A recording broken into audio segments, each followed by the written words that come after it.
Thanks for joining us for Issues and Answers. I'm Ian Boyne. Today we deal with the very critical issue of road safety.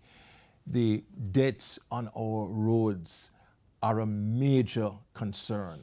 Something has to be done. We have brought together two persons who are intimately involved in road safety. We have with us the head of the road safety unit, Mr. Kenute here, as well as the head of the Traffic and Highway Division, Senior Superintendent of Police, Calvin Allen. And we really want to talk about what can be done, especially at this season of the year, to reduce road fatalities. Gentlemen, good to have you on the show. Kenute, want to begin with you by asking, what are you seeing at the road safety unit? To what would you attribute this, the alarming increase in fatalities on the road? What is your analysis? The analysis is showing wanton misuse of the roadway by road users. The indiscipline that presently permeates our society has reared its ugly head on the road network. Mm-hmm. We see a phenomenon for the first time in 30 years whereby motorcyclists is our #1 problem now. With motorcyclists? Yes. And they are running away from pedestrians at an exponential speed. So last year, pedestrians accounted for the largest portion. Right now, 60 motorcyclists have been killed. 60 for the year? They are all males. Mm-hmm. The usage of helmet is minute. Oh, they're not using the helmets. Less than 3 motorcyclists who have been killed so far wore a helmet. All males. Mm-hmm. Majority belonging to the under 35 age group. Yes. Mm-hmm. Productive young males. Mm-hmm. One would have thought that it would have been due to the fact that they are using these bikes for bike taxi, but that's not the case. That's not the case? No, that's not the case. It's mostly them alone on the bike. Oh. It has reared its ugly head in the parish of Westmoreland. Westmoreland is the #1 parish for motorcyclists. 1 in every 2 deaths in Westmoreland is a motorcyclist. So when I get the call from the police, somebody died in the West, first question I ask, is it a motorcyclist? Mm-hmm. And 1 in every 2. We see excessive speeding continue to be the major factor that contributes to the fatalities. And we see a fatality in St. Mary yesterday along the Wilderness Main Road. The deformation of a motor vehicle, and road users need to understand this. There's a strong relationship between the deformation of the motor vehicle, the damage to the motor vehicle, and the damage inside of your body. Yeah. Yes. Right? So when we speed and crash, and we see the vehicle crumple up, it's the same way the organs in the side of our bodies are crumpling up. Mm-hmm. And drivers and passengers need to understand this and need to respect this, because the laws of energy is not a respecter of persons, you know. It's true. Right? And we have a lot of disrespecting of these laws on the network. Yes. And hence we have 199 persons being killed on the network. We still have the situation with pedestrians using the roadway inappropriately, crossing where they feel like crossing. Mm-hmm. You'd have seen a program done recently where the pedestrian just step out in the road and expect the motor vehicle to stop. The motor vehicle cannot stop. The vehicles don't stop like that. Yes. First and foremost, the driver first needs to be able to see you first. There's a section of the eye known as the fovea. If the object is not in your fovea, you will not be able to see, right? So this habit of stepping out into the road, it must stop, right? It has contributed to the death of 45 pedestrian. Over 50% of the road users killed are vulnerable road users. There's a reason why they are called vulnerable. Because there are no cage around them to protect them and to absorb any energy from a motor car. There's a cage, and it's normally built a crumple zone. So when the crash occurred, some of the energy is absorbed and it slows down the amount of energy that come after the human body to take out the human body, right? So the vehicle provides that. But the pedal cyclists, the motorcyclists, and the pedestrian, they absorb the speed of the vehicle at an exponential rate. The pedestrian, he or she absorbs up to 100% of the speed, dependent on the motor vehicle that hit them. If a truck hits a pedestrian, if a bus, if one of those big bus hits a pedestrian, they absorb 100% of the speed that vehicle is going. A motor car, they absorb about 90% of the speed. And the reason why 90% is because for some point in time, the human body is on the body of the vehicle.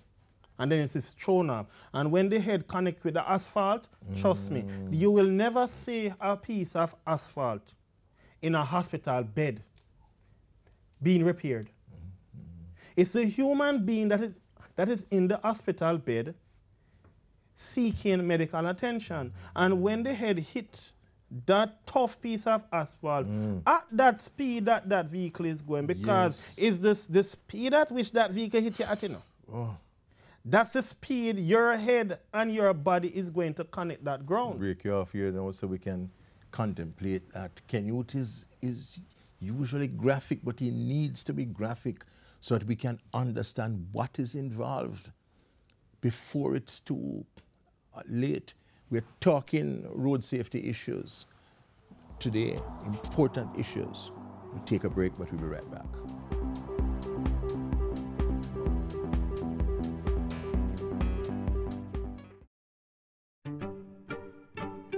They were heading home, playing in the streets just like they always did. When I'll see you again. My name is Sheldon Bell. I barely survived. My friend, she didn't.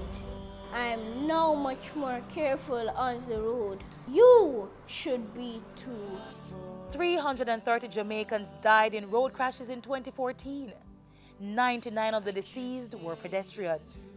Road users, obey road rules. Walk, drive, and ride with care. Remember, road safety begins with you.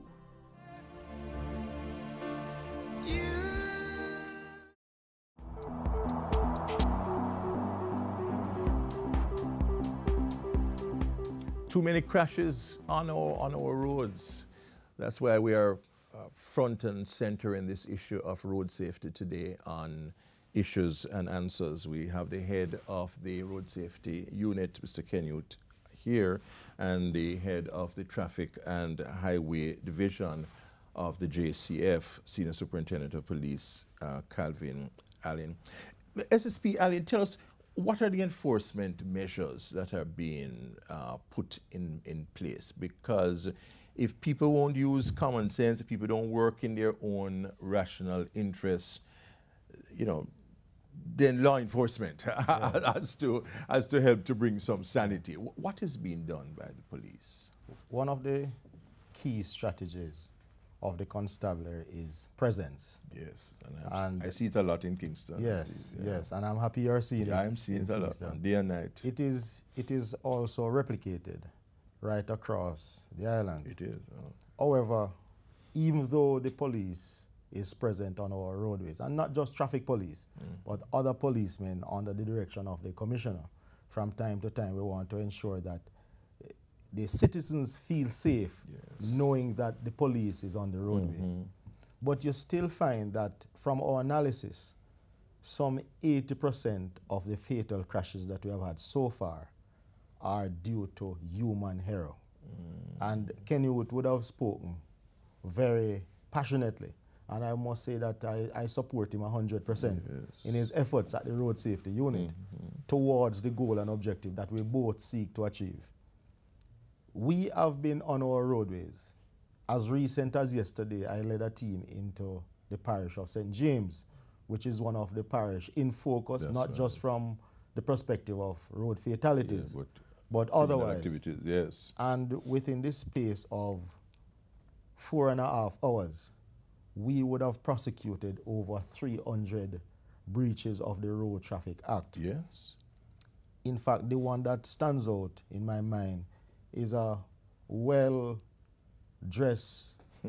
suited professional. Yes. Going to his job, he was driving a motorcycle. Motorcycle? Motorcycle. Very nice motorcycle also. Oh. But when we checked his documents, that motorcycle was not licensed from 2013.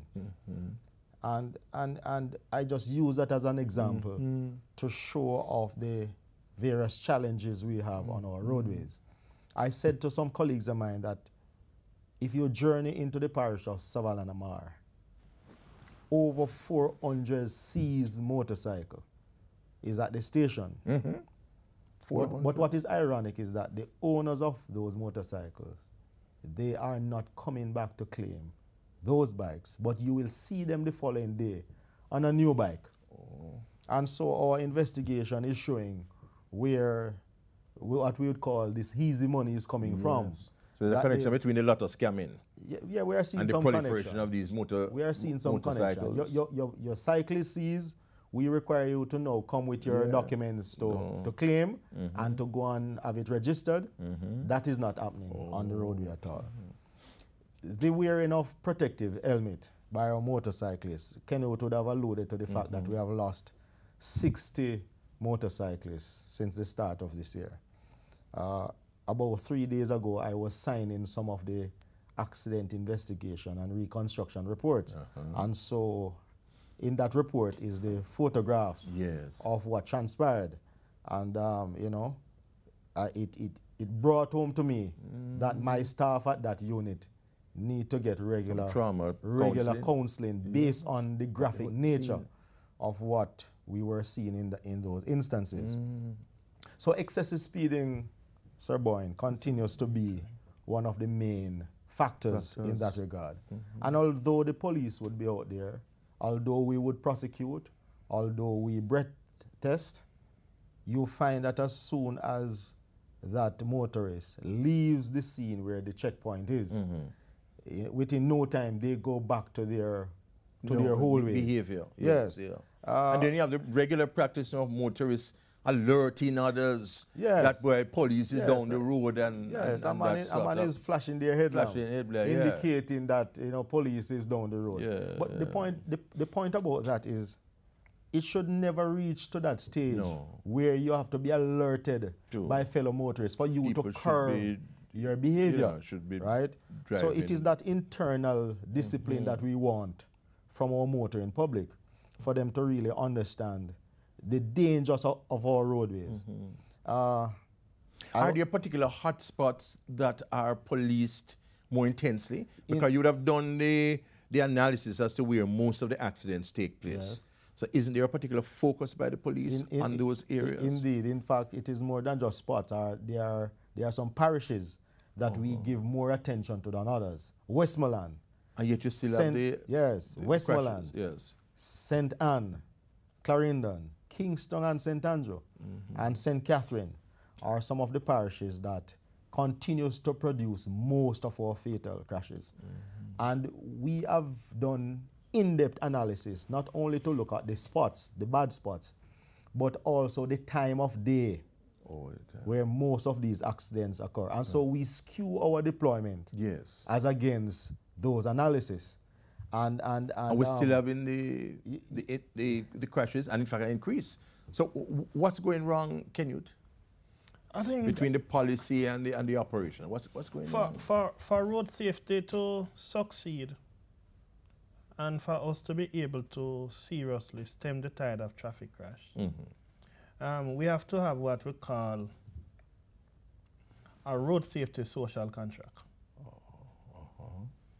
And this road safety social contract must be imbibed by the population. Yes, it's a culture. Right? And because no amount of police, no amount of education,